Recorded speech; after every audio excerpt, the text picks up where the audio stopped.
উত্তরপাড়াতে day 1 থেকে এই ধরনের গুন্ডাগিরি শুরু করেছে।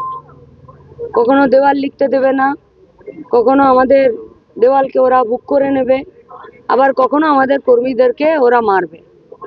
সব থেকে বড় ব্যাপার, গোটা উত্তরপাড়ায় তৃণমূলের গুন্ডারাজে ব্যতিব্যস্ত। গোটা উত্তরপাড়া, গোটা পশ্চিমবঙ্গের মতন মদের ঠেক, সাট্টার দোকানে জীবন জর্জরিত। আর আজকে তার হাতে নাতে ফল। এই সমস্ত তৃণমূলের দুষ্কৃতীদের যারা আশ্রিত, তারা সবাই মিলে এলাকাগুলোকে উত্তপ্ত করছে এবং ইলেকশনের আগে মানুষকে ব্যতিব্যস্ত এবং অস্থির করছে। ওরা জানে না যে লাল ঝান্ডা যখন রাস্তায় থাকে তখন সবারই হাওয়া টাইট করে।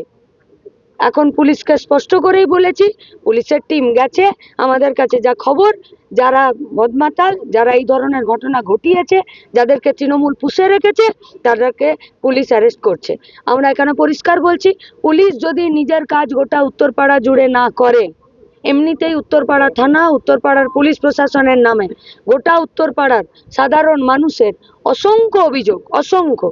কখনো এখানে রেপ হয়, কখনো চুরি হয়, কখনো পুকুর ভরাট হয়ে যায়, কখনো ছিনতাই হয়, কখনো বয়স্ক লোককে হোমে না পাঠিয়ে ছেড়ে দেয়, কখনো প্রমোটার কোনো মেয়ের মাথা পাঠিয়ে দেয়, তাদের কাছ থেকে এফআইআর পর্যন্ত নেয় না, ভাগিয়ে দেয়। আর আজকেও সেখানে। ফলত আমরা পুলিশকে পরিষ্কার বলছি, শুধু ইলেকশন নয়, গোটা উত্তরপাড়া সাধারণ মানুষের জীবনের, তাদের যুদ্ধের, তাদের প্রতিদিনকার লড়াইয়ে শান্তি শৃঙ্খলা পুলিশ যদি অ্যাসিওর না করে, গ্যারেন্টি না করে, লাল ঝান্ডা কিন্তু উত্তরপাড়ার পুলিশকে ছেড়ে কথা বলবে না। তৃণমূল বলছেন আপনারা পাল্টা আক্রমণ করেছেন, 3-4 জন হাসপাতালে ভর্তি। বাকিটা আপনারা দেখে নিন, পুলিশ দেখে নিন। সুশীল দাস এবং তার বাবা যেভাবে আক্রান্ত, যেভাবে, আর যারা আক্রান্ত, যারা মারলো, পুলিশ তাদেরকে এক্ষুনি অ্যারেস্ট করুক এবং তাদের মেডিকেল টেস্ট করাক, পরিষ্কার বোঝা যাবে। সিপিআইএম গুন্ডাগিরি করতে আসেনি। CPIM state general hospital, Uttarpara থানা, গোটা পশ্চিমবঙ্গের সঙ্গে উত্তরপাড়ার স্বাস্থ্য শিক্ষা নিয়ে রাস্তায় দাঁড়িয়ে থেকে লড়াই করছে। মানুষ আমাদের সাথে আছে। ভয়, হুমকি আর গুন্ডাগিরি যারা চালায়, তারা শুরু করেছে। আমরা পরিষ্কার পুলিশকে বলছি, তৃণমূল থাকবে না। আর আপনার চাকরিটা চৌঠামে চলে যাবে না, আপনাকে চাকরি করতে হবে। এই রাজ্যেই আপনাকে নিজের সার্ভিসটা শেষ করতে হবে। ফলত তৃণমূলের দালালি করে লাভ নেই। সরকারের যে তৃণমূল পার্টিটা আছে, তাদের গুন্ডারাজের নিচে নিজেরা দলদাস হয়ে লাভ নেই। মানুষের সেফটি আর সিকিউরিটির জন্য আইন অনুযায়ী কাজ করুন।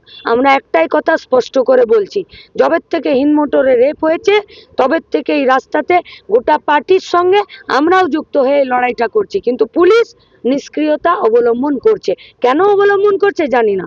পুলিশ থাকবে আর মদের ঠেক চলবে, পুলিশ থাকবে আর সাট্টার দোকান চলবে, এটা হয় নাকি? তাহলে পুলিশ কি ওখান থেকে ইনকাম করছে? পুলিশের কি মাসোহারা বাঁধা আছে? পুলিশকে ওখান থেকে পয়সা পাই বলে ওখানে বন্ধ করছে না? তাহলে এত ইল্লিগাল মদের ঠেক, এত সাট্টার দোকান, এত উত্তরপাড়াতে ব্যাঙের ছাতার মতন খুলছে কোথায়? জবাবদিহি করতে হবে না পুলিশকে?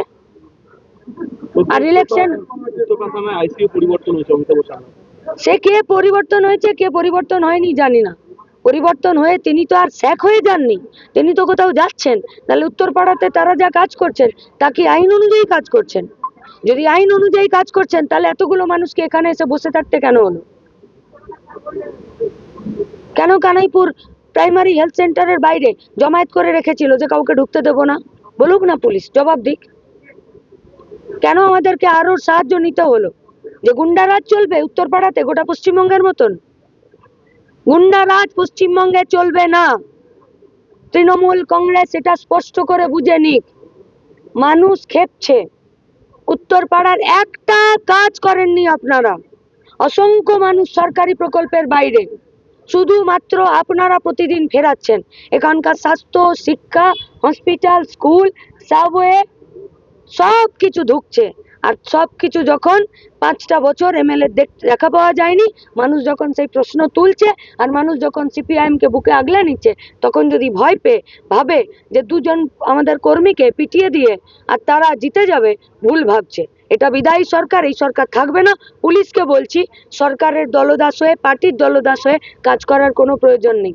আইনের নিচে পুলিশ, পুলিশের বুক পকেটে আইন নেই, আইনের ছাতার তলাতেই পুলিশকে কাজ করতে হবে। আপনারা কি এখন বিক্ষোভ তুলে নিলেন? অ্যারেস্ট করছে তো। করছে আপনাদের তো প্রশ্ন আমি বুঝতে পারি না, ক ঘন্টা বিক্ষোভ চলবে, কি করবেন? আমরা চাইছিটা কি, মানে আপনারা কি চাইছেন? পুলিশের কাজ করবে না, পুলিশ অ্যারেস্ট করবে না, মানে জনগণকে বিক্ষোভ দেখাতে হবে তবে পুলিশ কাজ করবে? তাহলে পুলিশ বেতন কিসের জন্য নেয়? পুলিশ তো পাবলিক সার্ভেন্ট। কেউ মাতাল আসবে, কেউ সিপিআইএম করে বলে তাকে এসে পিটিয়ে দিয়ে চলে যাবে, আর আমরা চুপচাপ বসে খেলা দেখবো, এখানে মজা দেখবো। আর পুলিশ বলবে যে জনগণের ট্যাক্সের পয়সায় গাড়িতে পেট্রোল ভরিয়ে ঘুরে বেড়াবে। পরিষ্কার আমাদের কথা, এখানে কমপ্লেন আমাদের হয়ে গেছে, তার মাও কমপ্লেন করেছে, আমাদের পার্টির পক্ষ থেকেও আমরা কমপ্লেন করেছি। পুলিশ নিজের কাজ করুক, এলাকায় শান্তি শৃঙ্খলা ফেরাক, নইলে কিন্তু এই পুলিশেরও কপালে অনেক সমস্যা হবে, কারণ মানুষ খেপছে, মানুষ। আমরা এখানে শুধু বিক্ষোভ দেখিয়েছি আর পুলিশকে নিজের কাজ করতে বলেছি, আর কিচ্ছু বলি। পুলিশ এসে আশ্বস্ত করলো আপনাকে, কি কথা হলো আপনার? পুলিশ বহুক্ষণ ধরে আশ্বস্ত করার চেষ্টা করছে, আমরা খবর নিচ্ছি, পুলিশ এলাকায় ঢুকেছে, ওদেরকে অ্যারেস্ট করছে। আমরা বলেছি পুলিশের কাজ দেখবো, নইলে রাস্তা আমাদেরকে কেউ আটকাতে পারবে না। ধন্যবাদ।